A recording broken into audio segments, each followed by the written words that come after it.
여러분, 세상이 정말 시끄럽습니다. 온 세상 가운데 전쟁의 소문이 끊임이 없이 일어나고, 어떻게 사람이 사람을 상대로 이렇게 짓밟고, 최근에는 우리가 우크라이나를 응원하지만 우크라이나도 반격을 가하면서 러시아 군대, 러시아 탱크들을 무너뜨리고 그 위에 밟고 올라서서 부위하고 있는 병사들을 우리는 마주하고 있습니다. 세상의 생명을 함부로 빼앗으면서 부의를 할 수 있는 사람들은 과연 누구일까요? 뿐만 아니라 이 세상이 살아가기가 만만치가 않습니다. 벌써 코로나가 30만 명, 40만 명 매일 다르게 널뛰게 하는 거죠. 언제쯤이면 정점에 올라가고 언제쯤이면 그것이 떨어지겠습니까? 최근에는 델타 바이러스와 오미크론 바이러스가 합쳐져 가지고 델타 크론이라는 그런 바이러스가 나오지는 않을까, 그런 예상을 하는 학자들도 꽤 있습니다. 우리의 이 형편들은 언제 나아질 수 있을까요? 그리고 바깥에서 끊임없이 소동하는 그분은 도대체 누가 잠재울 수 있겠습니까? 수많은 사람들이 요동하고, 또 우리 자신들의 이 마음은 도대체 우리 스스로가 컨트롤할 수 있는지, 우리 가정에 있는 여러 가지 문제만 해도 복잡하고 어려운데, 세상도 어렵고 살기도 팍팍한 이 시점에 우리는 어떻게 해야 믿음을 지키며 살아갈 수 있겠습니까? 여러분들은 일체의 비밀을 깨닫고 있습니까? 아니면 세상에서 넉다운하는 수많은 소리에 영향을 받아서 마음이 3분, 5분 갈라져 있습니까? 오늘 우리는 다시 하나님의 말씀으로 집중하러 들어가야 합니다. 오직 하나님의 소리가 우리 마음밭에 들려서 하나님의 음성으로 들려지지 않는 한 우리는 은혜를 누리지 못한다는 것이죠. 우리가 이 자리에 앉아서 하나님을 경배하고 하나님을 예배한다 할지라도 하나님의 이 기록된 말씀이 하나님의 음성으로 내 마음밭에 뿌려지지 않는다면 사단이 뿌려지는 그 하나님의 말씀을 가지고 간 결과를 우리는 목도하게 될 뿐이라는 것이죠. 사랑하는 여러분, 오늘 이 밤에 하나님 만나러 나오신 이 중요한 시간을 잘 보내시길 바랍니다. 오늘부터 우리는 매주 금요일마다 베드로 사도가 쓴 베드로 전서를 통해서 하나님의 음성을 들어보려고 합니다. 사랑하는 여러분, 베드로 사도가 누구입니까? 베드로 사도는 어부 출신이었고, 정말 그 고기를 낚는 일에 가장 탁월했던 사람이지만, 나중에는 하나님께서, 예수님께서 사람을 낚는 어부로 사용하는 전형적인 하나님의 사도 가운데 한 사람이었습니다. 주는 그리스도시요 살아계신 하나님의 아들이십니다. 그 엄청난 고백을 사도 베드로가 했다는 것이죠.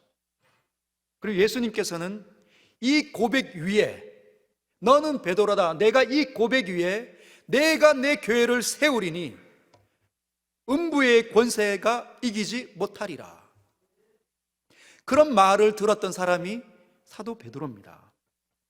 그 즉시로 사탄아 물러가라, 정말 얼마나 저주스러운 말인가요?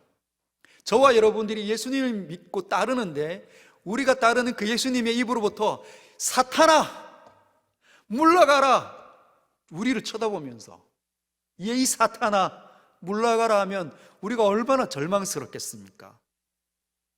그 고백도 받은 사람이 베드로입니다. 밤이 맞도록 수고했는데 물고기 한 마리도 못 얻었는데 예수님께서 말씀하셔서 150세마리 그물이 찢어지도록 굵은 그런 고기를 낚았던 사람이 베드로입니다. 그리고 예수님을 따라다니면서 무엇을 보았을까요? 수많은 영적인 실체의 존재들이 내가 따르는 그 예수님 앞에 굴복하는 것, 그 예수님께서 손만 닿으면 모든 병들이 다 사라지는 것을 누가 가장 가까이서 보았을까요? 베드로. 그럼에도 불구하고 그는 예수님께서 잡히실 때 3번 주님을 모른다 했던 사람입니다. 얼마나 치욕적일까요? 저는 세상에 있는 수많은 사람들이 다 예수님을 버린다 할지라도 저는 절대로 버리지 않겠습니다. 누가 감히 내가 섬기는 나의 주님을 건드린단 말입니까? 그러나 그 고백이 채 가시기도 전에 3번 닭이 울기 전 주님을 모른다 했던 사람이 베드로였다는 거죠. 정말 널뛰기 하는 사람, 믿음이 가장 좋을 수밖에 없었던 사람인데도 불구하고 자기의 목숨이 달려있다는 그 순간이 됐을 때는 영락없이 예수님을 버렸던 사람. 그런데 이 사람이 180도 달라졌던 한 계기가 있습니다. 언제입니까?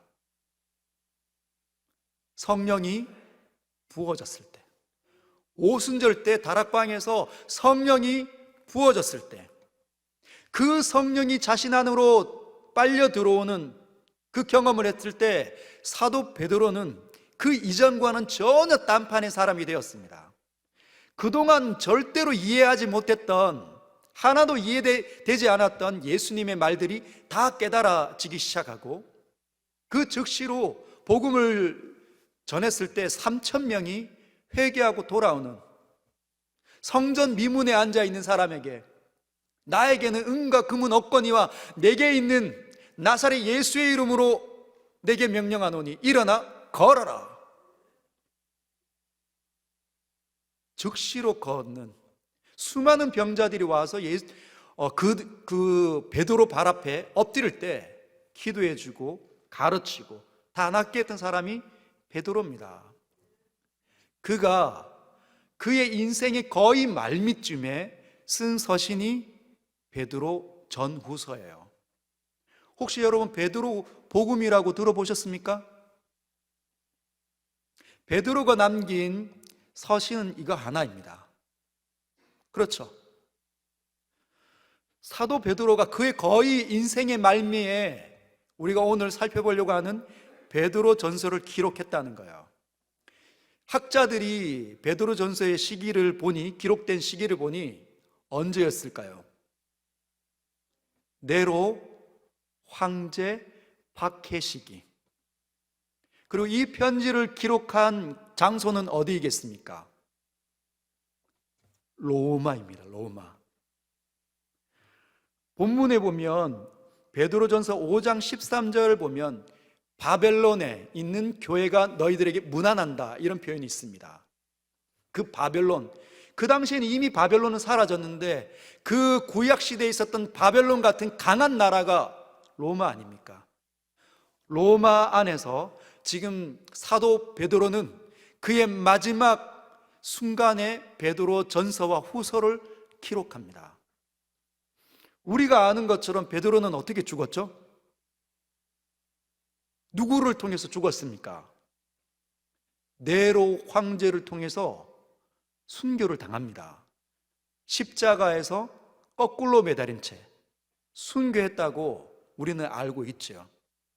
지금 거의 그의 마지막 그 순간에 그가 하나님의 이 감동을 받아서 기록을 한 편지가 베드로 전서라는 것이에요. 과연 그는 어떤 마음으로 이 서신을 기록했을까요? 우리는 얼마 있지 않은 인생을 이제 살다가 하나님 앞에 불려가면 우리 앞에 먼저 와 있는 베드로를 만나게 될 겁니다. 그때 가서 더 선명하게 교제를 나누면서 물어볼 수 있겠죠. 한번 볼까요? 1절. 그는 이렇게 시작합니다. 같이 한번 읽어보겠습니다. 시작. 예수 그리스도의 사도 베드로는 본도, 갈라디아, 갑바도기아, 아시아와 비두니아에 흩어진 나그네에게 편지를 지금 쓰고 있어요. 그는 지금 네로의 박해 가운데 이미 들어가 있습니다. 그리고 그가 지금 위로하고 싶어하는 사람들은 이미 그 네로 황제를 통해서 로마 전역에 일어나는 그 박해와 핍박 가운데 놓여 있는 성도들, 특별히 어디? 터키 지역에 있었던, 여기 보면 본도와 갈라디아, 북쪽과 갈라디아는 중반, 터키의 중부 지역, 가파도기아, 여러분 혹시 가보신 적 있습니까? 터키의 가파도기아를 가보면 요즘에는 거기에서 높게 그 풍선이 있잖아요. 그걸 무슨 풍선이라고 하죠? 에드볼룬? 그런 이렇게 그 풍선을 타고 관광을 하는 그 풍선이 있지 않습니까? 사람들이 그 바구니에 올라가 가지고 높이 올라가는. 근데 그런 관광 명소가 되어져 있는데 그 가파도기아에는 수많은 예수 믿는 사람들, 이 시기에 살았던 사람들이 박해를 피해서 숨어서 곳곳에서 카타콤 생활을 한 흔적들이 있는 정말 곳입니다. 땅을 파서 그 속에서 핍박을 피해서 살았던 예수 믿는 사람들이 흔적이 있는 곳, 그곳이 가파도기아입니다. 아시아는 우리가 잘 아는 에베소 교회, 빌라델피아 교회, 버가모 교회, 4대 교회가 있었던 소아시아의 그 7교회가 있었던 지역이 바로 아시아, 비두니아. 그 땅에 흩어져 있는 나그네, 그들에게 위로하기 위해서 베드로가 붓을 들었습니다. 사랑하는 성도 여러분, 여러분은 지금 누구를 염두에 두고 있습니까? 여러분들이 위로하고 싶어하는 사람은 누구입니까? 아니면 여러분들이 지금 위로를 받아야 하는 상황에 있습니까? 영적인 자신의 상태를 한번 점검해 보십시오. 우리 모두는 누군가는 약한 시간을, 영적인 약한 시간을 보내는 분이 있을 수 있고, 어떤 분은 성령으로 충만한 시기를 보내는 분이 있을 수 있습니다. 또는 오늘 하루에도 수도 없이 널뛰게 하는 순간을 맞이하고 있을 수도 있죠. 근데 우리는 누구를 지금 유익하게 하는 자리에 있습니까? 아니면 우리 모두는 누군가를 기대하고 있습니까? 아, 나는 정말 살기 힘든데, 각박한데, 힘든데, 어려운데, 내 믿음 생활하기도 너무 힘겹고 어려운데, 이런 생각을 하고 있습니까? 아니면 나눠줄 수 있는 풍족한 영적인 부유자로 여러분 나타나고 있습니까? 오늘 이 밤에 주님의 음성을 들으시길 바랍니다. 그래서 누군가가 약해져 있고, 누군가가 예배 생활을 등한시하고 있고, 누군가가 방황하고 있다면 그에게 찾아가서 마치 사도 베드로가 세상에 흩어져 있는 나그네와 같은 삶을 살고 있는 성도들을 위로한 것처럼 강한 힘을 얻어서 그에게 다가가시길 주님의 이름으로 축복합니다. 오늘 1절의 마지막을 보면 나그네라고 이야기하고 있습니다. 여러분, 나그네는 어떤 사람들입니까? 나그네. 우리가 나그네, 인생은 나그네 길, 정처 없이 떠돌아다니, 그런 걸 의미하는 게 아닙니다. 여기에서 지금 나그네라는 표현을 썼을 때는 이 땅에 있는 사람들에게는 어색한 사람들이라는 거죠. 이 땅이 어색한 사람들, 본향이 다른다는 겁니다. 여러분들의 고향은 어디입니까? 대구인가요? 그래서 나그네 심정을 모를 수 있어요. 여러분, 저는 나그네로 굉장히 많이 살았습니다. 저의 고향은 충청도 서산이었어요. 자라기를 5살 때부터 대구에 와서 자랐기 때문에 대구가 고향이죠. 사투리도 대구 사투리를 쓰고, 그런데 서울에서도 살아보고, 부산에서도 살아보고, 제주도에서 살아보고, 이것저것 지방에서 살아보니 나그네의 심정이 잘 알겠더라고요. 제가 부산에 내려가서 사역을 감당하는데, 부산에 있는 그 교회에서 첫 번째 제가 설교할 때 들었던 말입니다. 목사님, 사투리가 촌스러워요. 고향을 등지면 다 그런 이야기를 듣습니다. 강원도에서 살았던 사람이 서울에 가든지 또는 경상도에 와서 살면 그랬더래요, 이러면 다 약간씩 이상하게 본다는 거죠. 서울 사투리를 쓰고 있는, 아 그래 우리 잘하자 이렇게 하는 거기에 가서 뭡니까? 했어요. 이러면 또 사람들 깔깔깔깔 거리고 넘어갑니다. 목사님, 사투리가 이제 재밌어요. 그 본 고향이 아니기 때문에 그 지역이 낯선 거예요. 사투리부터. 그 사투리가 주는 문화가 있습니다. 즉 나그네라는 말은 그 지역이 자기 본고장에게 아니기 때문에 어색하다는 거예요. 낯설다는 뜻입니다. 저와 여러분들은 예수 믿는 사람들 아닙니까? 맞습니까? 예수님으로 말미암아 하나님의 자녀가 된 사람들입니다. 그래서 이 땅에서 살아가는 사람들하고 우리는 전혀 다른 관점으로 세상을 보고 사는 사람들이에요. 그들이 볼 수 없는 하나님을 보고 그들이 경배하지 않는 높으신 그 하나님을 예배하는 자들이 우리 아닙니까? 그들이 우리가 예배드리고 우리가 서로 좋아가지고 얼싸안을 때 우리를 보면서 무슨 생각을 할까요? 이런 참 이상한 집단의 사람들이 있나? 신천지든지 아니면 이단 종교든지 우리를 똑같이 아마 바라보고 있을 수 있습니다. 즉 무슨 말이냐면 우리는 이 세상의 사람들과 전혀 다른 사람들이라는 거예요. 그래서 이 땅이 익숙해지지 않습니다. 믿음을 가지고 있는 사람이 이 땅에서 익숙하지 않습니다. 이 땅에 익숙한 사람들은 이 땅에서 많이 가지고 있는 사람이 더 많은 것을 갖고 힘 있는 사람이 더 많은 것을 소유하고 더 잘되고 더 부유해지는 것이 이 땅의 원리잖아요. 근데 예수 믿는 사람들은 내 것을 나누어 주어야 되고 내 옆자리를 여전히 그 사람에게 주어야 되고 내 마음을 핥힌 사람을 여전히 나의 형제로 받아낼 수 있는 사람들이 우리인데 이 세상의 원리로 사는 사람들을 보면 어색한 거죠. 그들도 우리를 정말 스트레인저로 봅니다. 낯선 사람. 그래서 이 단어는 이방인이란 뜻이에요.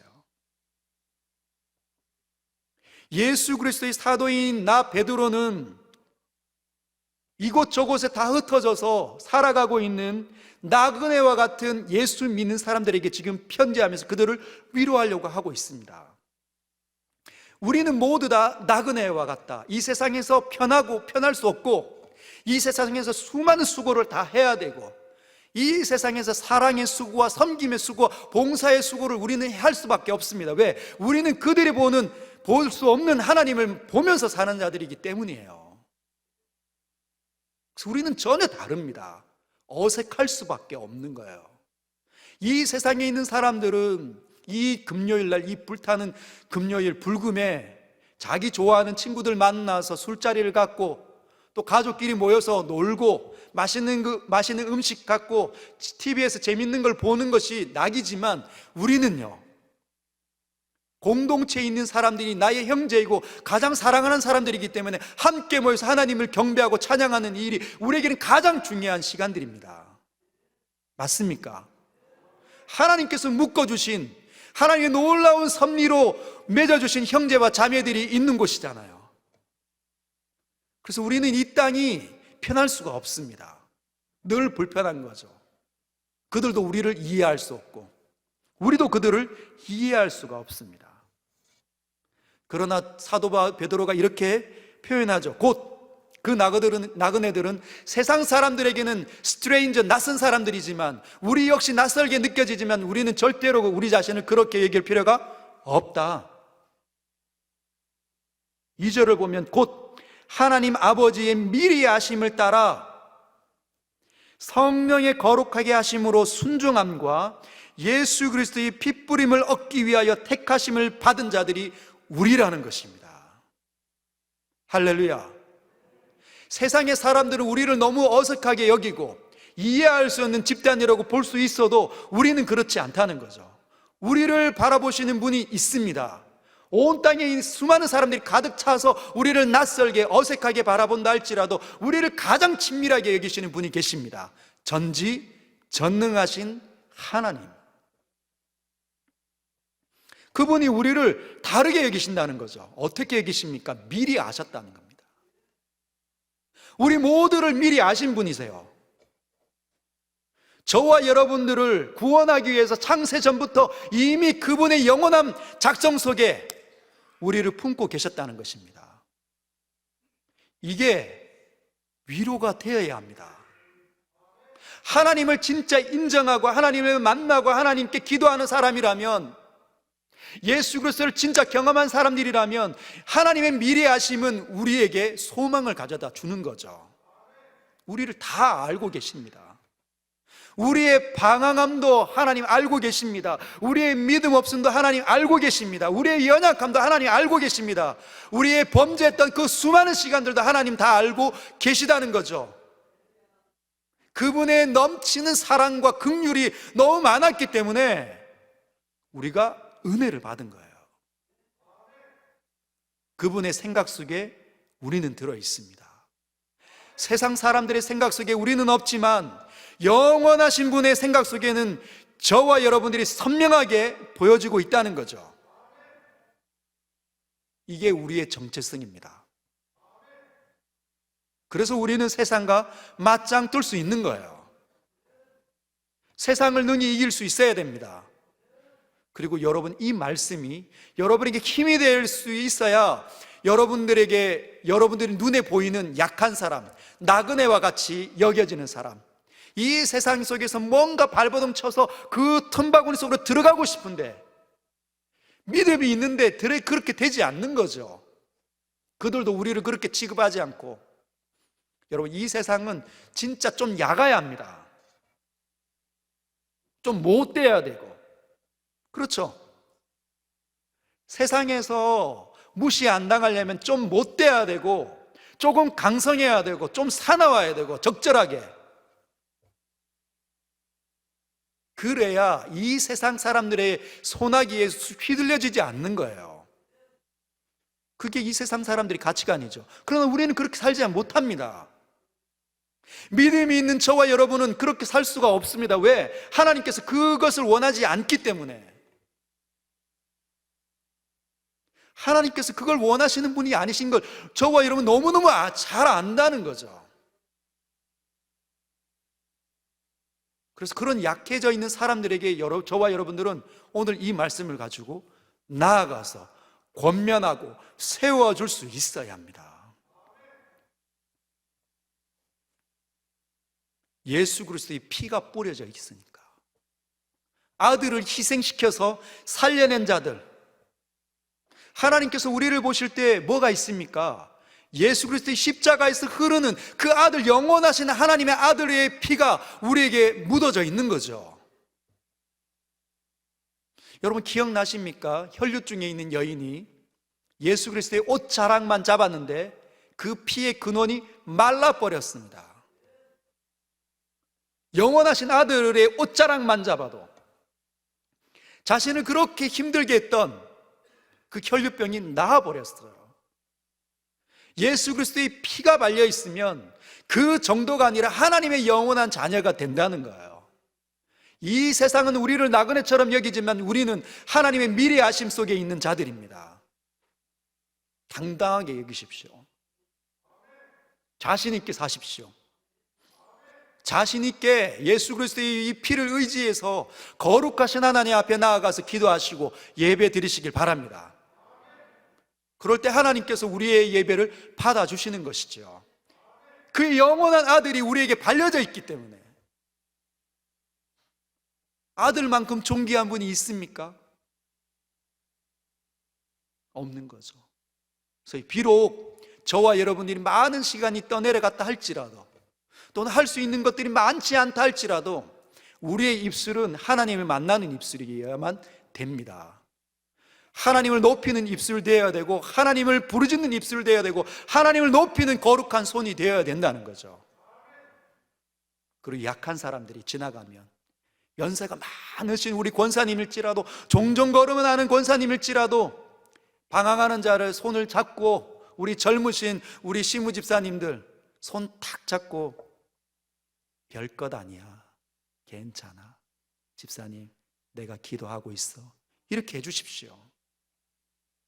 그게 하나님의 아들을 믿는 신앙인들의 입에서 나오는 엄청난 복음의 능력들입니다. 우리가 아무것도, 나이가 많아서 내 실력이 없어서 학문이 짧아서 아무것도 못하는 것이 아니라 믿음이 없기 때문에 못하는 거예요. 믿음이 있으면 하나님을 보는 겁니다. 살아계신 하나님, 온 땅을 지으신 하나님, 옆에 있는 지체들을 보면서 이 지체들을 하나님께서 얼마나 사랑하셨는지 깨닫는 사람 되시길 주님의 이름으로 축복합니다. 그러면서 3절에 베드로가 이렇게 찬양을 올리죠. 우리 주 예수 그리스도의 아버지 하나님을 찬송하리로다.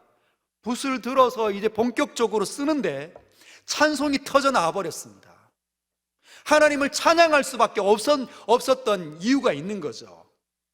여러분들은 누군가가 이야기할 때, 하나님에 관해서 나눌 때 찬양이 갑자기 터져 나오는 것을 경험해 본 적이 있습니까? 하나님 앞으로 깊이 기도하러 들어갔는데 말할 수 없는 그 찬양이 입을 통해서 터져 나오는 거 경험해 본 적이 있습니까? 지금 사도 베드로가 그렇다는 거예요. 왜 그랬냐? 놀라운 사실을 깨닫습니다. 3절 중반부터 4절까지 있는 말씀인데, 그의 많으신 긍휼대로 예수 그리스도를 죽은 자 가운데서 부활하게 하심으로 말미암아 우리를 거듭나게 하사 산 소망이 있게 하시며 썩지 않고 더럽지 않고 새하지 아니하는 유업을 있게 하시나니 곧 너희를 위하여 하늘에 간직하신 것이라. 여러분 어떻습니까?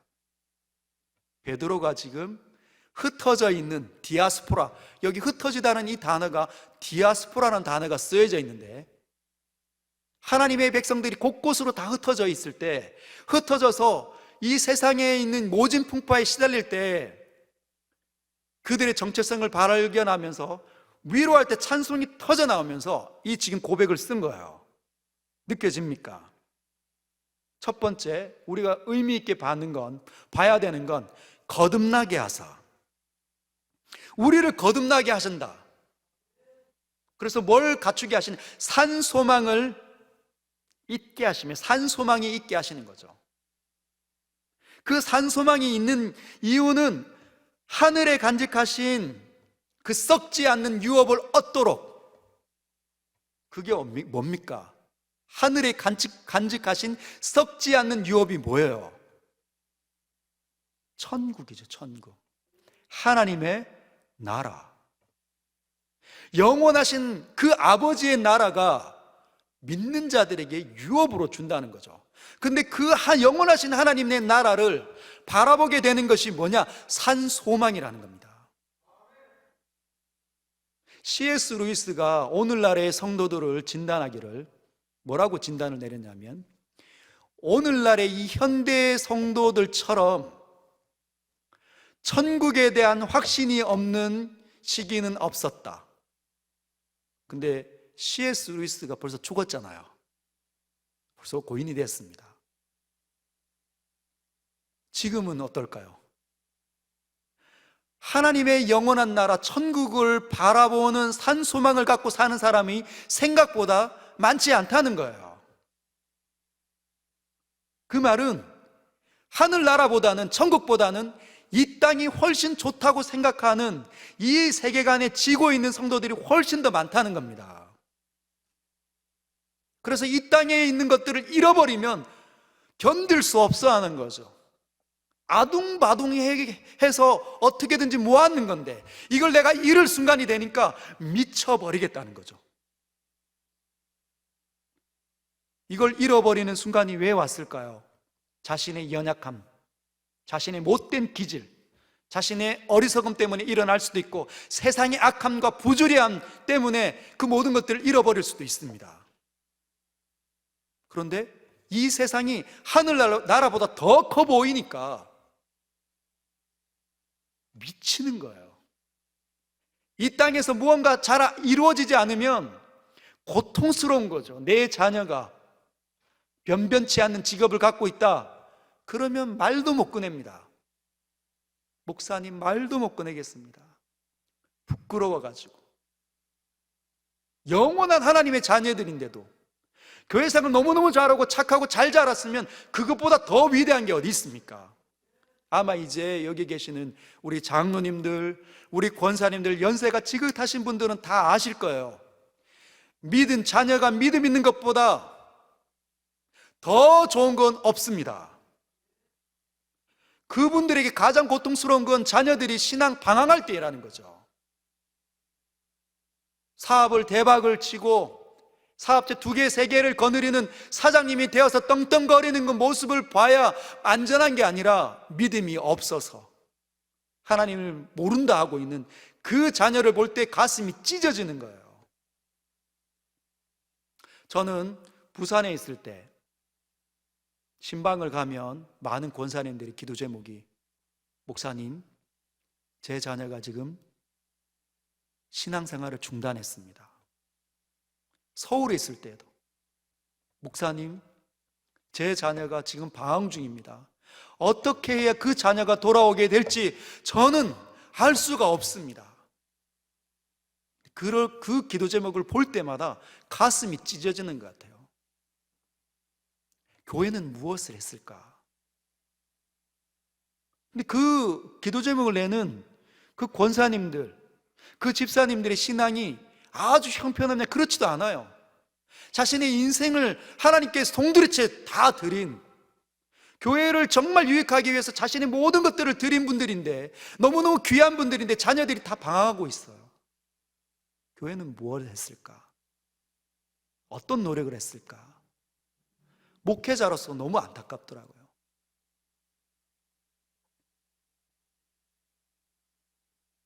사랑하는 여러분, 산 소망은 천국을 바라보게 합니다. 죽은 소망을, 하나님께서는 죽은 소망을 소망이 있다고 말하지 않아요. 살아있는 소망을 가진 사람, 믿음이 있는데 이 하나님 나라가 보이지 않으면 그 사람은 산 소망을 갖고 있는 사람이 아닙니다.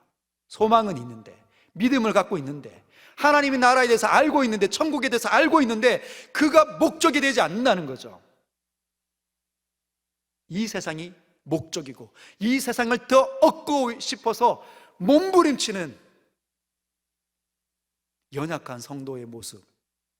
그래서 산 소망이 우리에게 필요합니다. 살아있는 소망, 하나님 나라가, 천국이 선명하게 보여지는 사람. 결국은 저와 여러분들은 곧 베드로가 있는 천국에 다 갈 겁니다. 그러면 이제 하나님의 앞에서 평가를 받겠죠. 내 나라를 얼마나 인식하고 목적으로 삼고 너의 모든 삶을 거기에 바라보면서 시간을 사용하고 보내고 살아왔는가, 아마 점검하실 겁니다. 그러려면 살아있는 소망이 우리에게 있어야 된다는 거예요. 여러분 한번 보십시오. 우리 서영교육 가운데 살아있는 이 산소망을 갖고 있는 사람이 얼마나 되는지, 얼마나 많은 사람들이 이 산소망을 갖고 있어서 이 세상을 신명나게 재미있게 사는지, 늘 흥얼거리고 늘 찬양하고 늘 예배하고 싶고 늘 사람들을 만나고 싶고 늘 그 사람들의 손을 잡고 기도해 주고 싶은 사람 얼마나 많이 있습니까? 아니면 내 인생도 힘들다, 우리는 정말 힘겨운 터널을 지나와서 정말 내 인생도 감당하기 버거워요, 이런 사람들이 훨씬 많은지. 여러분, 산소망은 우리에게 너무나 필요합니다. 근데 이 산소망이 어떻게 주어지는가? 우리를 거듭나게 하사, 거듭났기 때문에 산소망이 있다는 거예요. 거듭난 모든 사람은 산소망을 가지면서 살아갈 수밖에 없습니다. 왜? 거듭났으니까, 살아났으니까. 자, 한번 볼까요? 이 거듭남에 대해서 가장 정말 이 거듭남에서 가장 잘 설명하시는 분이 예수님이시겠죠. 예수님. 요한복음 3장으로 한번 가볼까요? 요한복음 3장에 보면 바리새인 중에 니고데모라는 사람이 있으니 유대인의 지도자라. 그 사람이 밤에 예수께 와서 이르되, 랍비여, 우리가 당신은 하나님께로부터 온 선생인 줄 아나이다. 하나님이 함께 하시지 아니하시면 당신이 행하시는 이 표적을 아무도 할 수 없습니다. 이렇게 얘기를 했어요. 여러분, 유대인의 지도자가, 성경에서 탁월한 사람이 밤에 몰래 예수님을 찾아왔습니다. 그게 말이 무슨 말일까요? 눈에 띄면 안 된다. 대부분의 사람들은 예수님을 지금 어떻게 봤다는 거예요? 유대인의 지도자들이 예수님을 좋아하지 않는다는 거죠. 그런데 다 안다는 거죠. 성경을 조금만 연구한 사람들이라고 한다면 당신이 하나님께로부터 온 선생인 줄 압니다. 그렇지 않으면 이런 일들 행할 수 없습니다. 그래서 자기가 궁금한 것을 예수님께 묻고 싶어서 나왔습니다. 그런데 아무 말 여기까지밖에 얘기 안 했는데 예수님께서 뭐라고 얘기합니까? 3절에 예수께서 대답하여 이르시되 진실로 진실로 내게 이르노니 사람이 거듭나지 아니하면 하나님의 나라를 볼 수 없느니라, 이렇게 말씀하셨어요. 뭐라고 질문을 했냐면 당신은 하나님께로부터 온 선생인 줄 내가 인정합니다. 안 그러면 이런 일을 할 수 없으니까요. 여기까지밖에 못했는데 예수님께서 지금 엉뚱한 말 한 거잖아요. 진실로 진실로 내게 이르노니 사람이 거듭나지 아니하면 하나님의 나라를 볼 수 없다. 이건 동문서답 같은 말이거든요. 근데 왜 이 말씀을 하셨을까요? 니고데모가 궁금해해서 예수님을 찾아온 이유가 이 부분이었다는 거예요. 하나님의 나라를 어떻게 들어갈 수 있습니까? 당신이 하나님으로부터 온 사람인 줄, 선생님인 줄 내가 인정하는데, 그러면 당신으로부터 하나님 나라가 펼쳐질 거 내가 알고 있는데 하나님 나라를 어떻게 볼 수 있고 들어갈 수 있습니까? 이게 제일 궁금했다는 거예요. 그 대답을 묻지도 않았는데 간파하시고 말씀하신 거예요. 어떻게 해요? 사람이 거듭나지 않으면 하나님의 나라를 볼 수 없느니라. 사랑하는 성도 여러분, 여기에 우리가 거듭남이라는 이 단어가 우리는 늘 쉽게 사용해오는 단어입니다. 아, 저기 정말 거듭났대. 저 가게는 정말 새롭게 거듭났어. 그런 거듭남이 아니에요. 그때 쓰는 단어가 아닙니다. 여기에 지금 우리는 쉽게 거듭남을 그렇게 표현하지만 여기는 어떤 거냐면 다시 태어남이에요. 다시 살아나는 거. 사람이 이렇게 말하는 거죠. 진실로 진실로 확실하게 너에게 말하는데, 사람이 다시 태어나지 않으면 하나님의 나라를 볼 수 없다. 지금으로는 안 된다는 거예요. 그래서 니고데모가 묻는 거죠. 니고데모가 이르되 사람이 늙었는데 어떻게 다시 날 수 있습니까? 정상적인 말 아닙니까? 그러면 두 번째 다시 엄마 뱃속 모태에 들어갔다 나와야 다시 태어날 수 있습니까? 이렇게 질문을 합니다. 그때 예수님께서 뭐라고 답을 하시냐면 5절에 예수께서 대답하시되 진실로 진실로 내게 이르노니 사람이 물과 성령으로 나지 아니하면, 다시 태어나지 아니하면 하나님의 나라에 들어갈 수 없느니라. 다시 태어나는 방법이 어떤 방법인지 다시 가르쳐 주신 거예요. 그러면서 예수님께서 니고데모에게 이렇게 말씀하시는 거죠. 니고데모가 이렇게 묻습니다. 9절에 보면 어떻게 그런 일이 있습니까? 어떻게 물과 성령으로 다시 태어날 수가 있습니까? 다시 죽었다가 살아날 수가 있습니까?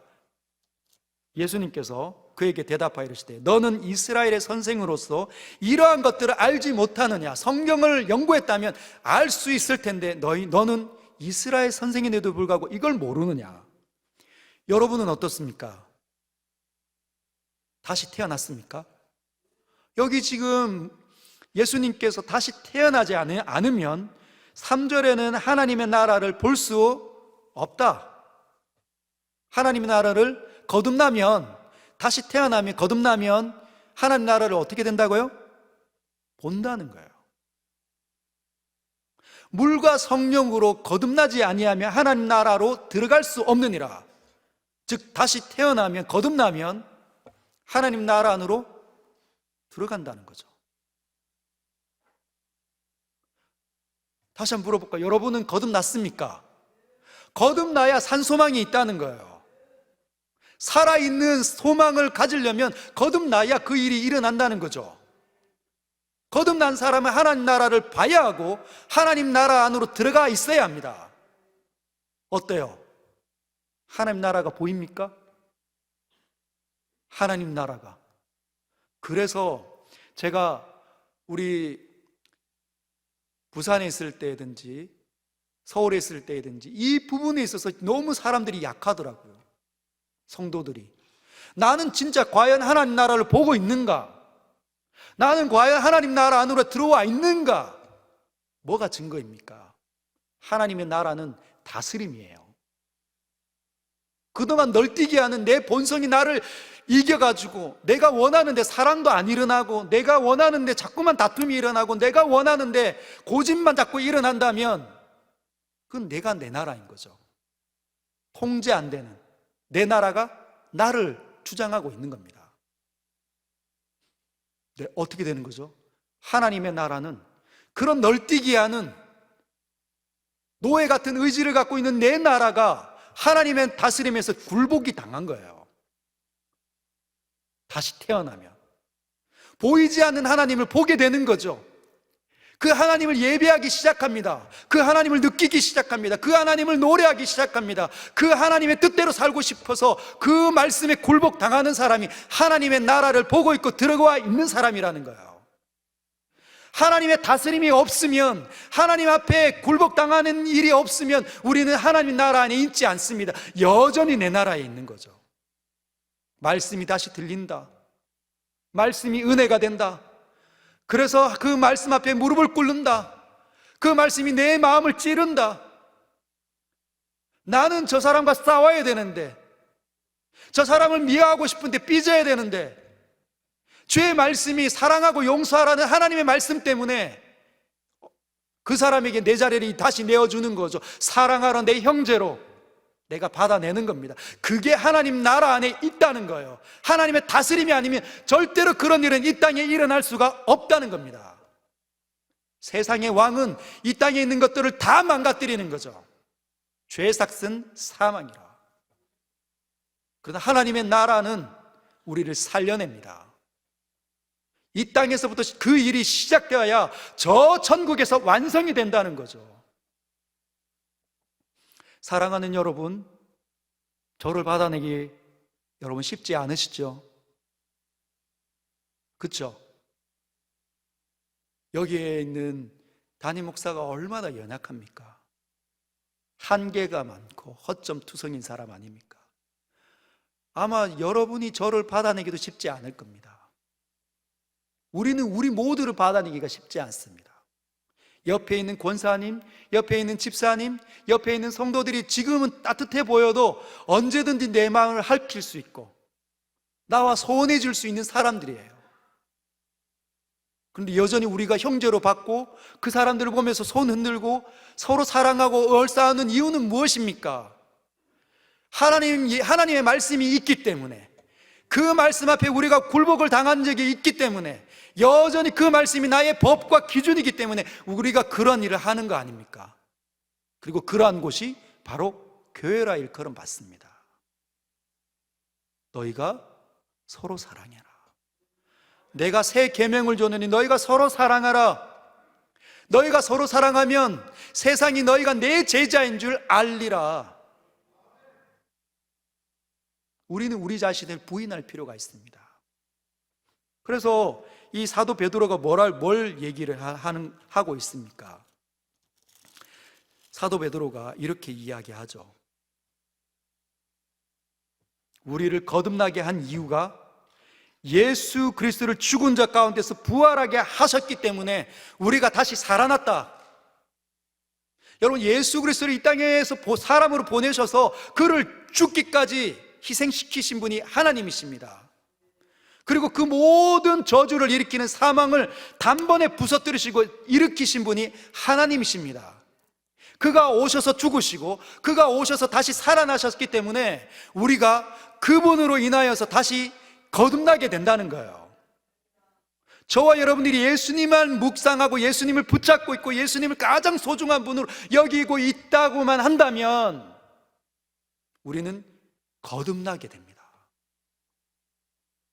어쩌면은 지난 한 주 동안 어떤 일들이 일어나서 내 마음에 핥히고 또 마음이 어두워지고, 그래서 내가 진짜 살아있는지, 하늘의 소망이, 하나님의 이 천국이 소망이 되지 않는다 할지라도 다시 그리스도 앞에 엎드리십시오. 내 대신 하나님께서 보내신 영원한 하나님의 아들에 의해서 그 십자가에서 흐르는 그 피를 바라보시고 그분이 박살내신 사망의 권세, 그 부활하심을 묵상하십시오. 그걸로 우리가 거듭났다면 그 부분으로 인하여서 다시 새로워진다는 겁니다. 막혀있던 이 영적인 감각이 다시 새로워진다는 거죠. 그게 복음입니다. 복음. 우리 모두는 예수 그리스도의 사람입니다. 살아도 예수님, 죽어도 예수님, 눈 감아도 예수님, 길을 가도 예수님, 직장 생활에도 예수님, 밥 먹을 때도 예수님, 잠잘 때도 예수님, 예수님이 가장 우리에게서 전부인 분들, 그게 우리인 거죠. 한 주 동안 잊혀졌던 그 일을 다시 하기 위해서 우리는 이 자리에 모인 겁니다. 예수로 사는 사람. 예수님이 죽음이 없으면 나도 없는 거예요. 예수님이 다시 살아나셨기 때문에 우리도 다시 그와 함께 더불어 살아나는 겁니다. 그래서 영원한 산 소망이 다시 있는 거죠.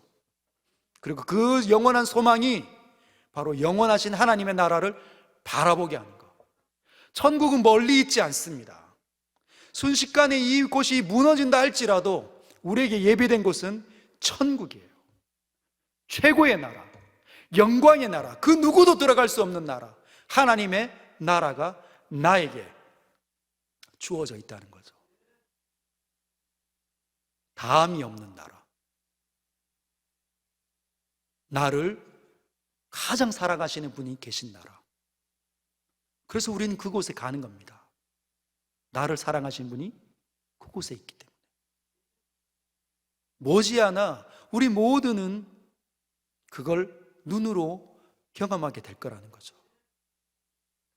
막연하게만 생각하지 않고 선명하게 실제처럼 느껴지려면 그것이 산소망이 있어야 가능하다는 거예요. 사랑하는 여러분, 힘을 내십시오. 승리하시길 바랍니다. 할렐루야. 우리 모두는 거듭난 사람들입니다. 예수 그리스도의 영이 아니고는 예수 그리스도를 주라 시인할 수 없습니다.